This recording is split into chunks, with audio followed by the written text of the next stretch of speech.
আসসালামু আলাইকুম, আমন্ত্রণ জানাচ্ছি পল্লী বার্তা সংবাদে। কচুয়ায় প্রবাসী ফোরামের উদ্যোগে বেগম খালেদা জিয়ার রোগমুক্তি কামনায় দোয়া ও মিলাদ মাহফিল অনুষ্ঠিত। হারুনুর রশিদ, বিশেষ প্রতিনিধি, বিএনপির চেয়ারপারসন ও সাবেক প্রধানমন্ত্রী বেগম খালেদা জিয়ার রোগমুক্তি কামনায় দোয়া ও মিলাদ মাহফিল পরিচালনা করা হয়েছে।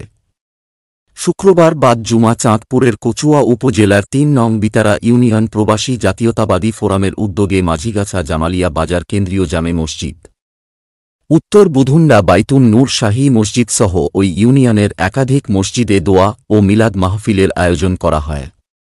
সাবেক শিক্ষা প্রতিমন্ত্রী আ.ন.ম এহসানুল হক মিলন ও বিএনপি কেন্দ্রীয় নির্বাহী কমিটির সদস্য নাজমুন নাহার বেবির নির্দেশে এতে আর্থিক সহযোগিতা করেন প্রবাসী কচুয়া জাতীয়তাবাদী ফোরাম কেন্দ্রীয় কমিটির নেতা শাহজাহান চৌধুরী, আতিকুর রহমান পাটোয়ারি, মিন্টু, কামরুজ্জামান মজুমদার, সুমন মিয়াজি, রবিউল করিম মিয়াজি, কাউছার হামিদ, রশিদ মিয়াজি, মোস্তফা ব্যাপারী, সুমন প্রধান, শরীফ প্রধান, রাসেল আহমেদ সুমন, কাজী সোহেল, নীরব মাহমুদ, রাকিব রাসেল, সবুর খান, নাসির উদ্দিন টিটু মিয়াজি, রবিউল মজুমদার ও আলাউদ্দিন সরকার, হুমায়ুন কবির রশিদ, মোজাম্মেল ব্যাপারী ও মোক্তার ব্যাপারী, ডালিম দর্জি প্রমুখ। মাঝিগাছা গ্রামের অধিবাসী শামীম মিয়াজি, সজীব মিয়াজি ও শাহিন পাটোয়ারির সার্বিক সহযোগিতায় এ অনুষ্ঠান সম্পন্ন করা হয়।